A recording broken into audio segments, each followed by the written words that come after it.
आइए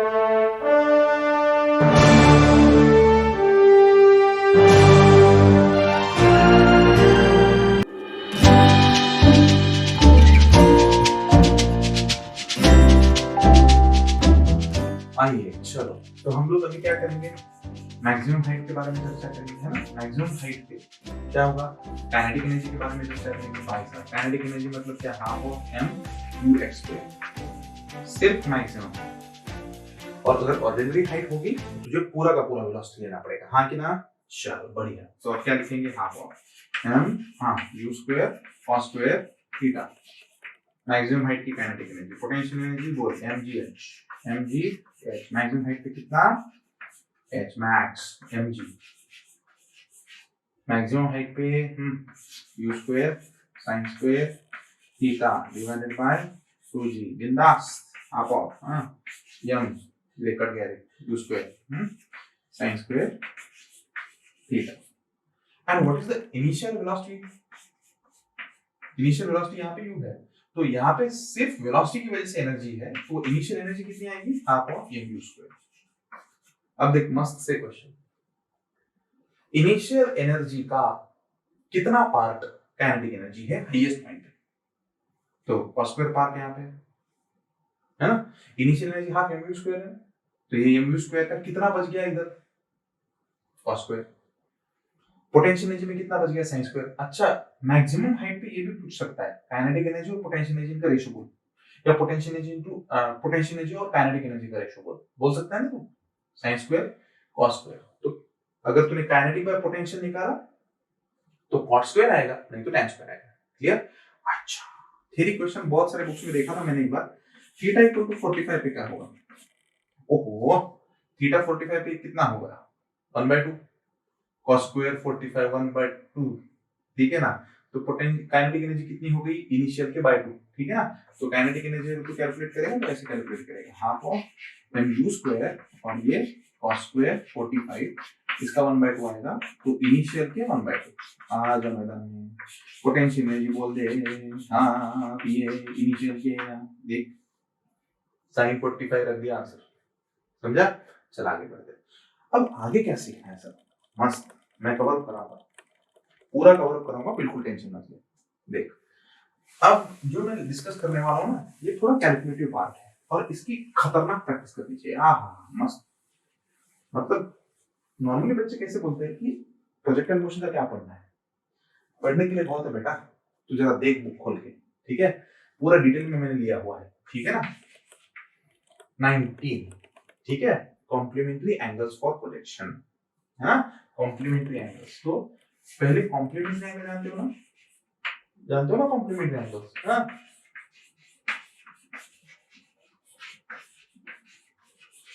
ये पूरा कॉम्प्लीमेंट्री एंगल्स का गेम है, अगर एक थीटा है तो दूसरा 90 माइनस थीटा, क्योंकि इनका एडिशन 90 आता है। तो वो एंगल्स जो कॉम्प्लीमेंट्री है उनके लिए हम लोग बोलेंगे कि जिन दोनों का एडिशन 90 आता है उनको बोलेंगे कॉम्प्लीमेंट्री एंगल्स। तो यहाँ पे अगर मैं लिखूंगा टाइम ऑफ फ्लाइट तो क्या लिखूंगा, बोल 2u sin theta divided by g t1 पहले एंगल के लिए। अब 90 माइनस थीटा से प्रोजेक्ट किया, इसका मतलब अगर मैंने इसको 20 लिया तो यहाँ पे 70 से प्रोजेक्ट करूंगा, समझा ना। ये दो अलग अलग मोशन है, पहले 20 से, बाद में 70 से, 30 से 60 से, समझा। चल आजा दूसरे केस में, टाइम ऑफ फ्लाइट कितना बोल, 2u sin, हाँ समझा नहीं 90 माइनस थीटा, देख divided by 2 divided by g, 90 minus theta, 90 minus theta माने cos थीटा। तो बेस्ट चीज रखना है क्या, sin थीटा का cos थीटा होता है, और ये रखने की भी जरूरत नहीं है, ये तो कॉमन सेंस से बता सकते हैं हम लोग, बराबर। चलो आ जाए, इसका रेशियो निकाल सकते हैं क्या, t1 by t2 है ना, sin theta by cos theta आ जाएगा, ठीक। चल आ गया h max पहले केस में, u square sin square theta divided by 2g, यहाँ पे h2 u square cos square theta divided by 2g, दोनों का ratio sin square by cos square tan square, खत्म बात। और वही tan स्क्वायर वो potential energy by kinetic energy के साथ है, तो अभी ये क्लिक होता है तभी बोल देता हूं मैं इंप्रेशन मारने के लिए, लेकिन ठीक है। अब h1 plus h, ठीक है, आ जाए h1 plus h2 बोल मैदान में, हाँ कितना, sin स्क्वायर थीटा से cos स्क्वायर थीटा 1 है, u square divided by 2g। कुछ याद है यहाँ पे u स्क्वायर और ये divide by g। u square by g तुम लोगों ने आइडेंटिफाई कर लिया। बेस्ट रेंज, मैक्सिमम रेंज भाई साहब थीटा 45 डिग्री पे मैक्सिमम रेंज है कि नहीं। चलो आ जाए और क्या बोल सकते हैं, ये अभी आ गया। इसके साथ और वो बोल सकता हूँ मैं कॉम्प्लीमेंट्री एंगल r1 रेंज, हाँ u square sin 2 theta divided by g, u square sin 2 theta divided by g r2। ये तो दोनों सेम हो गए, हाँ अंदर 2 थीटा है भाई साहब, 2 थीटा। तो रेंज कॉम्प्लीमेंट्री एंगल के लिए इक्वल होता है। कितनी बार पूछा गया है क्वेश्चन, अब नहीं पूछा जाएगा, टेंशन मत ले। अच्छा और क्या पूछ सकता हूं मैं, देख H1H2 का प्रोडक्ट ले ले, H1H2 का प्रोडक्ट ले ले, गारंटीड बोलता हूं, गारंटीड कितना आता है बोल, r² डिवाइडेड बाय 60। H1H2 का प्रोडक्ट r² डिवाइडेड बाय 60। चल ठीक है, मैक्सिमम रेंज तो अपन ने कैलकुलेट कर लिया। अभी कॉम्प्लीमेंट्री एंगल्स में और हम लोग क्या क्या देख सकते हैं, ठीक है ना। तो और एक अच्छा बात बता दूं, रेंज अगर तुझे कैलकुलेट करना है ना, तो ये हाफ और g इन दोनों का प्रोडक्ट ले सकता है, इन दोनों टाइम का प्रोडक्ट का बात कर रहा है। हाँ देख u स्क्वायर यहाँ पे आ जाएगा, है ना, u स्क्वायर ये है ना, और ये sin थीटा cos थीटा दिख रहा है, देख sin थीटा cos थीटा दिख रहा है ना, उसका मतलब क्या आ जाएगा तेरे पास t1 t2। तो ये भी बहुत बार पूछा गया है ना, दो टाइम ऑफ फ्लाइट देने के बाद भी हम लोग निकाल सकते हैं। अच्छा चल ठीक है, हम लोग ये तो जानते हैं ना फॉर्मूला, क्या जानते हो तुम लोग, r tan थीटा, हाँ मैंने अभी बताया था 4 h max। क्या है, टीचर की प्रैक्टिस नहीं होती है कि नहीं, लेकिन बच्चे की होनी चाहिए, है कि नहीं यार, बच्चे की जबरदस्त होनी चाहिए। अगर r मैक्सिमम है, अगर मैं ये प्रॉब्लम रेंज मैक्सिमम के लिए सॉल्व कर रहा हूं, तो वो theta equal to 45 degrees, theta equal to 45 degrees रख दे यहाँ पे। तो इसका मतलब क्या होगा, r tan 45 1 मैक्सिमम के लिए ही 4 टाइम्स h max। ठीक, चल आगे देख, आगे का और क्या बता सकता है तू, कि अगर मैक्सिमम रेंज और ये सेम हुआ, बहुत बार ये भी क्वेश्चन आया कि रेंज मतलब बॉडी का कुछ रेंज और मैक्सिमम रेंज ये सेम हुआ, है ना। गलती से मैंने शायद यहाँ पे मैक्सिमम रेंज बोला था, लेकिन करेक्ट कर लेना, रेंज और मैक्सिमम हाइट दोनों सेम हुआ तो ये दोनों सेम हो जाएंगे, है कि नहीं। तो tan थीटा की वैल्यू कितनी है ये बोल, ये भी बहुत बार पूछा गया है दोस्तों। tan थीटा इक्वल टू 4, तो थीटा का वैल्यू तुम लोग निकाल सकते हैं, tan इनवर्स जो भी आएगा, थीटा आई थिंक 75 की 76 कुछ तो आता है यहाँ पे कैलकुलेट करने के बाद। तो ऐसा पूछा जा सकता है, ऐसा एंगल बताओ कि जहाँ पे रेंज और मैक्सिमम हाइट दोनों सेम हो जाए, करेक्ट है ना। चल आगे बढ़ते हैं। और यहाँ पे हम लोग ना प्रॉब्लम की केसेस देख रहे हैं, कुछ डेरिवेशन नहीं, कुछ नहीं। तुम लोगों ने कितना पढ़ाई किया ये तुमको यहाँ पे पता चलेगा, है ना। और तुमको लग रहा होगा कि मास्टर क्या खा खा के सो रहा होगा और कुछ नहीं, है ना, ऐसा नहीं बराबर। भाई फिजिक्स के सिवा तो हमारा वजूद ही नहीं है कि ना कुछ आता है, ना कभी केमिस्ट्री देखा है, ना बायो, सिर्फ देखा है तो फिजिक्स तुझे ही देखा है और किसी को नहीं, हाँ कि ना। चलो आगे बढ़ो। तो आगे के केस में अगर हम लोग देखेंगे नेक्स्ट पॉइंट, तो नेक्स्ट पॉइंट अगर तुम लोग देखो तो एक ऐसे प्रॉब्लम है, एक आदमी है और वो क्या करता है, ऐसे बॉल को फेंकता है मैक्सिमम रेंज 45 डिग्री के लिए, 45 डिग्री के लिए फेंकता है, मैक्सिमम रेंज मिल जाती है। वाह वाह वाह क्या बात, आर मैक्स है ना, मैक्सिमम रेंज के लिए मिल जाती है, maximum range R max. And बाद में उसका मूड बदल जाता है, वो बोलता है मैं प्रोजेक्टाइल मोशन नहीं करूंगा, मैं ऊपर फेंकूंगा, है कि नहीं। अब वो ऊपर फेंकता है इसी बॉल, लेकिन वेलोसिटी सेम रहता है, इधर जो वेलोसिटी है u, इधर जो वेलोसिटी है वो सेम रहता है, डिग्री में भी यहाँ। तो यहाँ पे आ गई h, अब बच्चे बोले h max क्यों नहीं, h max मैंने प्रोजेक्टाइल के लिए यूज किया है बेटा, यहाँ तो h के लिए क्या है value, u square divided by 2g, होए होए इधर r max कितना है, u square by g। Beautiful question है। एक आदमी हॉरिजॉन्टली इतना दूर फेंक सकता है तो वर्टिकली कितना ऊपर फेंक सकता है, देख देख देख देख 2 मिनट में आंसर कितना आ रहा है, देख कितना आ रहा है, h equal to r max divided by 2। इसे इसके साथ कंपेयर मत करना, ये एक ही थ्रो में है, मैक्सिमम हाइट भी एक ही थ्रो में, मैक्सिमम रेंज भी एक ही थ्रो में, सब कुछ एक ही थ्रो में। यहाँ पे बॉडी को 2 बार फेंका है, उसने जोर लगा के प्रोजेक्टाइल के लिए फेंका और बाद में वर्टिकल फेंका, सो 2 बार फेंका, ध्यान देना, ठीक है ना। चलो आगे बढ़ते हैं, नेक्स्ट। अब ये ना, ये जो मैं बताने वाला हूँ थोड़ा सा फ्रेंडली क्वेश्चन है, मतलब एम्स में मैंने बच्चों को वो कवर करते वक्त, असर्शन रीजन कवर करते वक्त मैंने बताया, ठीक है। चलो आ जाओ, डरना मत, पहला और दूसरा, 2 प्रोजेक्टाइल एक साथ फेंक लिए, धड़ाल, पहला वाला दूसरा वाला, 1, इसने इसको देखा, इसने इसको देखा, रिलेटिव, तो रिलेटिव के लिए क्या होगा बोल, इसको रिलेटिव क्या दिखाई देगा, है कि नहीं, रिलेटिव की केस में क्या दिखाई देगा, है कि नहीं। तो अगर तुम लोग देखो पहले प्रोजेक्टाइल के लिए, अगर वेलोसिटी के इक्वेशन को पहले के लिए v लिख रहा हूं मैं, अब बिल्कुल बताऊंगा v, बोल u cos थीटा 1, है कि नहीं, i u sin theta 1 minus gt j, बराबर, दूसरे के लिए बोल v2 discount u cos theta 2 i। अब बच्चे बोलेंगे सर आपने वेलोसिटी अलग इनिशियल वेलोसिटी अलग अलग 1 है ना, इधर plus u2 sin u2 theta 2 j, बच्चों बोलेंगे टाइम तो सेम है ना, घड़ी तो सेम के लिए सेम ही होगी ना, तो टाइम तो सेम ही रहेगा, तो इन दोनों का सब्सट्रैक्शन करके अगर हम लोग रिलेटिव वेलोसिटी निकालेंगे, velocity of first with respect to second, हाँ बोल कितना, ठीक है, डिस्टेंस ये सेम रहेगा, जीटी कैंसिल होगा, मतलब टाइम डिपेंडेंट चीज कैंसिल हो रही है, और टाइम डिपेंडेंट चीज कैंसिल हो रही है, इसका मतलब सिर्फ ये, और ये थीटा 1 थीटा 2 तो इनिशियल एंगल ऑफ प्रोजेक्शन है, तो वो तो कांस्टेंट ही है, तो रिलेटिव वेलोसिटी कांस्टेंट होगी। क्या मस्त क्वेश्चन था यार, एम्स मिस करूंगा मैं उस एग्जाम को। तो इसमें अगर एक प्रोजेक्टाइल से दूसरे प्रोजेक्टाइल को देखा तो इसका मतलब रिलेटिव वेलोसिटी कांस्टेंट होती है।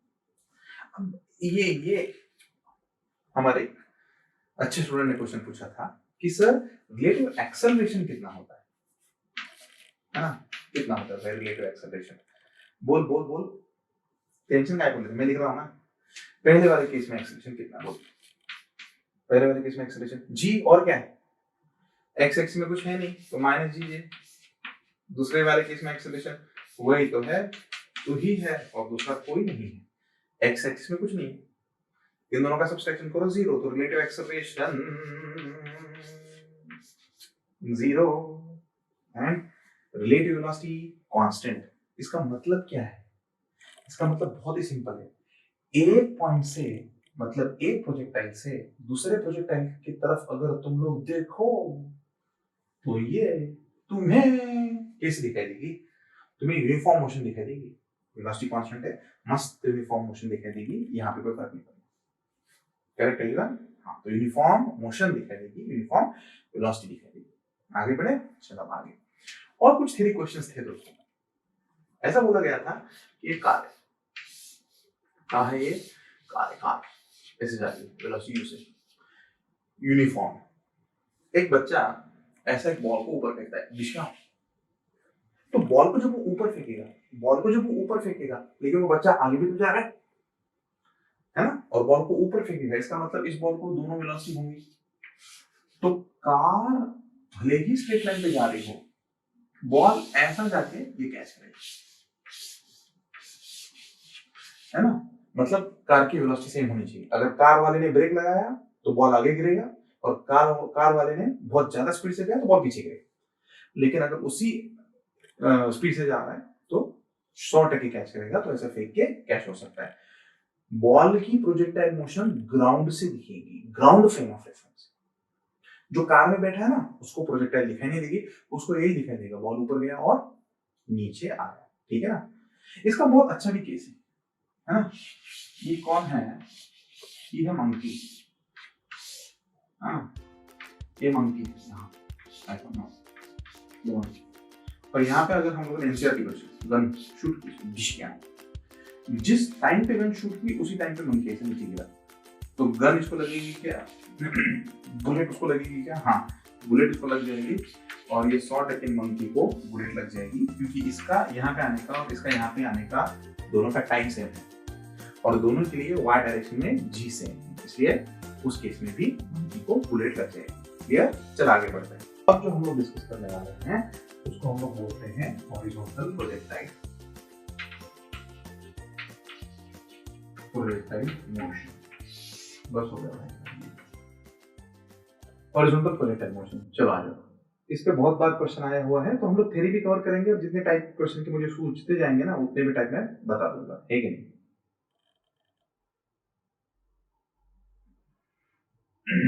तो फोन में चेक करना पड़ता है कैसे, ठीक है ना? चलो आगे बढ़ते हैं, है ना?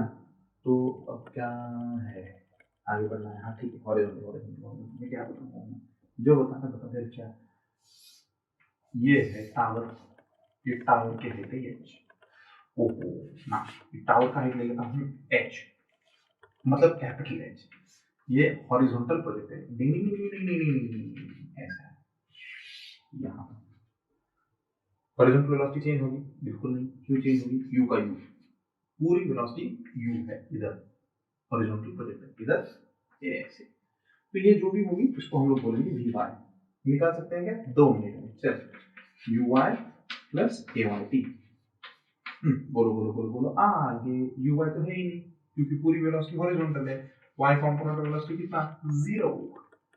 तो यहाँ पे रख लो, तो माइनस जी क्या आ जाएगा? माइनस से कंफ्यूज मत होना भाई साहब, माइनस मतलब नीचे है, तो अगर वेक्टर फॉर्म में लिखना है तो माइनस जी टी जे लिखना है। तो इनिशियल वेलोसिटी अगर लिखना है u vector that is u I only along x, v vector final velocity लिखना है। फाइनल वेलोसिटी मतलब कौन सी? ट्रैजेक्टरी पूरी कंप्लीट करने के बाद इधर, बराबर है ना? फाइनल वेलोसिटी कौन सी? किसी भी टाइम पे ले सकते हो। अब मैंने यहाँ पे निकाला है, मैं यहाँ पे बोलूंगा तुम ये देखो, तो ये हो गया वी वाई कॉम्पोनेंट, ये हो गया यू, तो ये मेरे पास आ गई फाइनल वेलोसिटी। एक टिक चुक, समझा? ये अब एंगल ले लेना। नॉर्मली हम लोग एंगल हॉरिजॉन्टल के साथ ही लेते हैं, तो कितना आ जाएगा? अल्फा, हॉरिजॉन्टल के साथ एंगल। इधर थोड़ा सा अलग आ जाएगा इधर, है ना? और नीचे बढ़ जाएगा ये, तो एंगल बढ़ जाएगा ये बीटा एंगल। अब एंगल क्यों बढ़ा? क्योंकि y कंपोनेंट ऑफ वेलोसिटी बढ़ गया बेटा, टाइम ज्यादा लगा ना तो y कंपोनेंट बढ़ गया, ठीक है? तो हम लोग यहाँ के बारे में भी चर्चा कर सकते हैं। तो क्या होगा? हाँ, यू वाई वेलोसिटी पूरा ही लिख रहा ना, तो V X I plus V Y G. V X X axis में कितना? यू आई, है ना? यू आई पॉजिटिव डायरेक्शन में, इधर फेंका होता तो माइनस आई, उल्टे डायरेक्शन में, समझा? चल आगे। हाँ, माइनस जी टी। अब तुझे एंगल निकालना है, सपोज तुझे अल्फा एंगल निकालना है, तो बहुत ही सिंपल है, tan अल्फा तुझे निकालना। हाँ, कितना? बोल बोल बोल बोल बोल। y component G T divided by u। सिर्फ मैग्नीट्यूड लेना है। क्या लेना है? मैग्नीट्यूड लेना, ठीक? चल सर मुझे बीटा निकालना है। अब तो बीटा निकालना है तो पूरा टाइम लेना पड़ेगा ना फिर, तो यहाँ पूरा टाइम हम लोग टी मानते हैं, ठीक है ना? पूरा टाइम मानेंगे टी, मतलब पूरी प्रोजेक्टाइल कंप्लीट करने के बाद कितना वेलोसिटी, तो पूरा नीचे आने दे, तो tan बीटा तो निकाल सकता है। बोल दे कितना? G capital T divided by U, है ना? टाइम ऑफ फ्लाइट पूरा कंप्लीट किया उसने। अच्छा, अब बच्चे का नेक्स्ट सवाल, सर टाइम ऑफ फ्लाइट कैसे कैलकुलेट करेगा, टी कैसे कैलकुलेट करेंगे? बिल्कुल टेंशन ना ले, पहले यहाँ पे y डायरेक्शन में kinematic equation, S Y equal to U I T plus half of A Y T square, ठीक? चलिए बढ़िया। माइनस एच, ओहो माइनस एच, समझा नहीं? चलो ये 0 y कंपोनेंट नहीं, ये माइनस हाफ, हाँ जी टी स्क्वायर, समझा नहीं? चल अच्छा अच्छा अच्छा अच्छा अच्छा, मुझे पूरे के लिए सॉल्व करना है, और अगर बीच में ही किधर तो ये कैलकुलेट करना होता तो मैं नॉर्मल के लिए, है ना? मुझे पूरे के लिए सॉल्व करना है, तो ये तो c की वैल्यू अपना रेगुलर इक्वेशन से आ जाएगा स्क्वायर रूट 2gh, समझा? चलो आ जाओ। वेलोसिटी का अगर मैग्नीट्यूड पूछा किसी ने, कितना वेलोसिटी से हिट किया, ले ले h का u square plus g square v square, समझा? कितने एंगल पे हिट किया, कितने वेलोसिटी पे हिट किया, दोनों पे निकाल सकते, ठीक है। और इस वेलोसिटी को और एक तरीके से निकाल सकते, कैसे? अपना नॉर्मल इक्वेशन भाई साहब v square equal to u square plus 2as है कि नहीं? यहाँ पे अप्लाई कर सकते हैं। हाँ sir, y component of velocity निकालना है, मैं इसके बारे में बात कर रहा हूँ, y कॉम्पोनेंट ऑफ वेलोसिटी के बारे में बात कर रहा हूँ। तो y और y, इनिशियल y कॉम्पोनेंट 0 है, तो v स्क्वायर मेरे पास डायरेक्ट आ जाएगा। ये h भी माइनस और g भी माइनस, तो दोनों माइनस होने की वजह से ये प्लस हो जाएगा, 2g कैपिटल h। तो vy की वैल्यू आ जाएगी square root 2g capital h। Capital h क्यों लिखा? पूरा टावर का हाइट कंप्लीट किया है। हाँ, अगर यहाँ पे ऐसा बीच में किधर तो रोक दिया है तुम लोगों ने, तो कैपिटल H तुम लोग नहीं लिख सकते, यहाँ पे स्मॉल h तुम्हें लिखना पड़ेगा। तो vy की वैल्यू इस ऑर्डिनरी पॉइंट पे 2g स्मॉल h ऐसा है। क्लियर? चलो आगे बढ़ो। हाँ तो चलो आगे। तो वेलोसिटी वगैरह तो सब हो गया है। अब कुछ इंपॉर्टेंट क्वेश्चन, ये डिस्टेंस कितना कवर किया? x निकाल सकते हैं। हाँ sir, x equal to ut पूरी x डायरेक्शन में वेलोसिटी u है ut, करेक्ट? हाँ, अगर पूरा तुझे रेंज भी बताना है आप, तो पूरी मोशन हो गई u कैपिटल D, समझा? पूरा मोशन देन आज अगर ये h हाइट बतानी है तो कितना होगा? Half of g small t square. अच्छा, और अगर ये बताना है, मतलब इस हाइट को तो y कोऑर्डिनेट भी कंसीडर कर सकते हैं, this is also y coordinate, h को हम लोग y भी मान लेते हैं, y कोऑर्डिनेट। अगर तुझे इक्वेशन ऑफ ट्रैजेक्टरी बताना है, कोई इशू नहीं, टेंशन मत ले, y इक्वल टू, है ना? हाँ, ये g t का वैल्यू तो क्या है, कितना आएगा? बोल ना, x square u square. Equation of trajectory में टाइम होना नहीं चाहिए, क्लियर? चल आगे बढ़ो। मेरी क्वेश्चन ऐसा है, कभी कभी पूछा जाता है कि एक बॉडी को हम लोगों ने ऐसे फेंका, ये बॉडी ऐसे आई नीचे, सेम टाइम पे अगर दूसरी बॉडी हम लोगों ने ड्रॉप किया, तो ये दोनों के दोनों बॉडी ना, ये ऐसे फेंकी हुई बॉडी और ड्रॉप की हुई बॉडी, दोनों की दोनों बॉडी सेम ही टाइम पे ग्राउंड पे आएंगी, they will reach the ground at the same time. बहुत बार ऐसा भी एरोप्लेन का भी क्वेश्चन आता है, ये मान लो कि एरोप्लेन है ऐसा कुछ,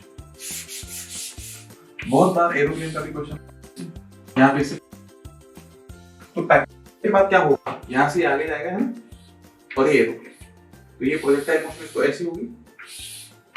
तो अगर कोई पर्सन ग्राउंड पे है और ग्राउंड पे जो पर्सन देख रहा है इसको, तो उसको कौन सी मोशन दिखाई देगी? प्रोजेक्टाइल। लेकिन एरोप्लेन के रेफरेंस में क्या है? वेलोसिटी ऑफ एरोप्लेन हॉरिजॉन्टल और वेलोसिटी ऑफ प्रोजेक्टाइल हॉरिजॉन्टल, दोनों का हॉरिजॉन्टल डायरेक्शन में वेलोसिटी सेम। और अगर दोनों का हॉरिजॉन्टल डायरेक्शन में वेलोसिटी सेम है, तो एरोप्लेन के रेफरेंस में ये सीधा वर्टिकली नीचे आएगा, तो एक ही लाइन में दिखाई देंगे। ये जब लैंड करेगा अर्थ पे, और ये एक ही पॉइंट की लाइन में दिखाई देगा वर्टिकली एरोप्लेन के रेफरेंस। और इसको सॉल्व करने के लिए तुम लोग ये पूरा प्रोजेक्टाइल मोशन, मतलब इससे पहले पढ़ा है वो कॉन्सेप्ट पूरा।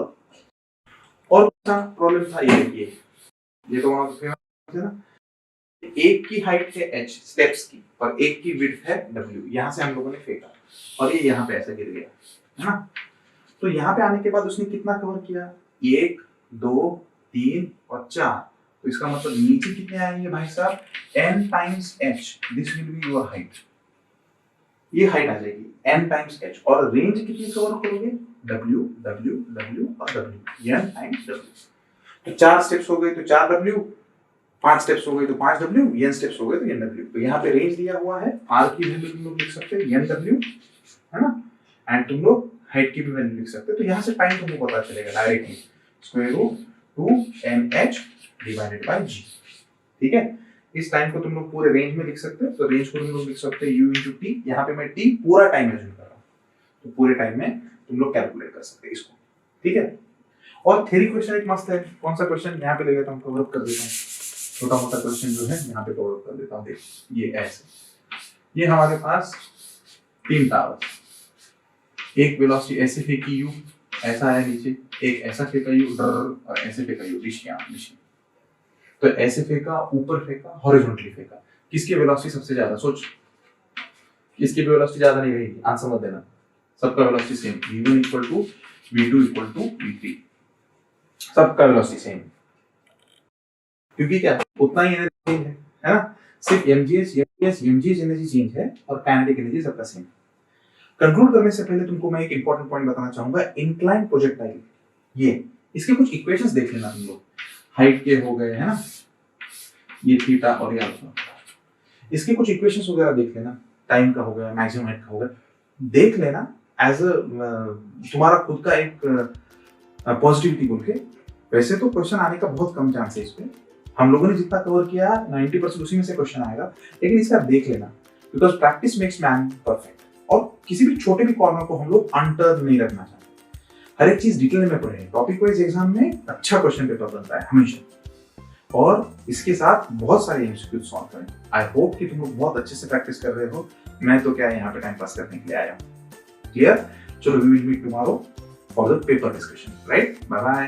प्रोजेक्टाइल मोशन में और एक चीज है, लेकिन ये वर्टिकल जो हम लोग वर्टिकल प्रोजेक्शन करते हैं ना, उसमें चीज और इसमें चीज कॉमन है, इसलिए मैंने यहाँ पे नहीं बताई थी, लेकिन यहाँ पे ध्यान देना। अगर हम लोग किसी बॉडी को ऐसा प्रोजेक्ट करते हैं ऊपर के डायरेक्शन में, है ना, ये बॉडी को ऊपर के डायरेक्शन में प्रोजेक्ट करते हैं, तो यहाँ से बॉडी ऐसी गई और यहाँ से बॉडी वापस आई, बराबर? तो ये तो बॉडी रीच करेगी मैक्सिमम हाइट, ठीक है ना? कौन सी बॉडी रीच करेगी? ये मैक्सिमम हाइट। प्रोजेक्टाइल में भी क्या होता है, देखो इधर कौन सी हाइट है भाई साहब? Maximum height. इधर भी मैक्सिमम हाइट है बाबा, और इधर भी मैक्सिमम हाइट है, लेकिन एक गड़बड़, वो क्या? देख, ये जो बीच में हाइट अचीव करेगा यहाँ से यहाँ तक, इसको हम लोग बोलेंगे ऑर्डिनरी हाइट एच। यहाँ पे भी बीच में एक हाइट अचीव करेगा एच, इसको क्या बोलेंगे? Ordinary height. तो अब ऊपर टॉप पे जाने के लिए टाइम ऑफ असेंट, नीचे आने के लिए टाइम ऑफ डिसेंट, ठीक है? आगे जाने के लिए यहां से पूरा यहां तक टाइम ऑफ असेंट, यहां से नीचे आने के लिए टाइम ऑफ डिसेंट। इतना हमें पता है, लेकिन हर बार क्वेश्चन इन पे नहीं आता। कभी कभी क्या बोलते हैं, बॉडी अचीव्स अ हाइट, यहां से यहां तक जाने का टाइम देता है बेटा तुझे t1। ऑर्डिनरी हाइट को अचीव करने के लिए लगा हुआ टाइम देता है t1, और यहां से मतलब यहां से लेके इस पॉइंट से लेके इस पॉइंट से लेके यहां तक ये टाइम देता है तुझे t2, है ना? मतलब तुम दूसरे डायरेक्शन में भी कंसीडर कर सकते हो, ये हाइट ये है ना, यहाँ पे भी रिपीट हो रही है कि नहीं? तो मैक्सिमम हाइट को छोड़ के बाकी सभी हाइट्स, ये वाली और ये वाली, ऑर्डिनरी हाइट 2 बार रिपीट होती है, लेकिन जो मैक्सिमम हाइट है ना, मैक्सिमम हाइट वो एक ही बार रिपीट होती है। ऑर्डिनरी हाइट 2 बार, मैक्सिमम हाइट 1 बार। तो मैक्सिमम हाइट आ गई है, और ये ऑर्डिनरी हाइट के टाइम है t1 और t2, ये वाला। इस हाइट के लिए कंसीडर करो या इस हाइट के लिए कंसीडर करो, कोई फर्क नहीं पड़ता। तो इस केस में या इस केस में भी देखो, यहां से यहां तक इसको लगा t1, और यहां से यहां तक ये, यहां से यहां तक ये लगा t2, ऑर्डिनरी टाइम। तो मैक्सिमम हाइट को छोड़ने के बाद बाकी सभी हाइट्स 2-2 बार अचीव होती है। ध्यान रखना, जाते वक्त एक बार, आते वक्त एक बार। तो ऐसे टाइम्स दिए तुमको t1 और t2। तो ये बहुत अच्छा क्वेश्चन है। तो यहां से तुम लोग क्या निकाल सकते हो, देखो t time of flight t1 plus t2, और इसी को हम लोग लिख सकते हैं time of ascent plus time of descent. एक तो बात है, बराबर है ना? टाइम ऑफ फ्लाइट मिल गया तुम्हें t1 प्लस t2, है ना? यहाँ से तुम लोग टाइम ऑफ असेंट कैलकुलेट कर सकते हो, क्योंकि ये दोनों सेम है, टाइम ऑफ असेंट और डिसेंट है। तो यहाँ से टाइम ऑफ असेंट निकाल सकते हो तुम लोग t1 plus t2 divided by 2। इधर अप्लाई करो, इधर अप्लाई करो, कोई ऐसा एक्स्ट्रा फर्क पड़ने नहीं वाला, बराबर? तो चलो अब आगे बढ़ते। इससे तुम लोग मैक्सिमम हाइट भी निकाल सकते। देखो मैक्सिमम हाइट का फॉर्मूला कैसे होता है, h max, है ना? फॉर्मूला क्या होता है, half of g ta square या td स्क्वायर, बराबर? यहां से मैंने इधर नीचे तक अप्लाई किया td, तो td ले सकते हैं, ta ले और td लो, कोई फर्क नहीं पड़ता। मैं तुमको बताते वक्त यहाँ से नीचे बता रहा हूँ, इसलिए मैंने td लिया, td स्क्वायर। लेकिन td टाइम ऑफ असेंट हो डिसेंट हो, ये डायरेक्ट ये रख सकते। तो ये रखने के बाद हमारे पास वैल्यू क्या आएगी, देखो यहाँ पे 1 divided by 8 G in bracket t1 plus t2 इसका होल स्क्वायर। अरे समझ गया ना? तो ये सब्स्टिट्यूट किया मैंने यहाँ पे, ये 2 का स्क्वायर हो जाएगा यहाँ पे 4 और यहाँ पे 8 आ जाएगा। t1 प्लस t2 क्या है? Time of flight. तो ये ले सकते हो तुम लोग 1/8 g कैपिटल T स्क्वायर, ये एक आ जाएगा। अच्छा इक्वेशन है। इससे तुम लोग वेलोसिटी कैलकुलेट कर सकते हैं और इससे तुम लोग ऑर्डिनरी हाइट भी कैलकुलेट कर सकते हैं। ऑर्डिनरी हाइट मतलब h। तो इसका मैं डायरेक्ट फॉर्मूला देता हूँ। ये one of the famous formula में से है हाफ g t1 t2। इसमें सब्स्टिट्यूट करके तुम्हारा आ जाएगा half g t1 t2 ordinary height, maximum height, है ना? तो प्रॉब्लम कैसा आएगा? A body reaches 2 metre height at 4 second and 8 second. समझा ना? तो एक तो 4 सेकंड यहां से या 8 सेकंड यहां से बोलो या 8 सेकंड ऐसा बोलो। यहां से सेम हाइट, यहां से यहां तक 4 सेकंड आ गया और यहां से यहां तक 8 सेकंड आ गया। टोटल टाइम ही दिया जाता है। तो क्वेश्चन ऐसा रहेगा, a body reaches 2 metre height at 4 second and at 8 second. Calculate the ordinary height. तो हाफ पहला टाइम, दूसरा time direct answer. Maximum height ये ले, दोनों का एडिशन करो, दोनों का एडिशन करके टाइम ऑफ फ्लाइट निकालो। ये टाइम ऑफ फ्लाइट का यहाँ पे सब्स्टिट्यूट कर सकते हैं। तो ये one of the famous questions में से है, इसका भी प्रैक्टिस कर लेना। क्लियर?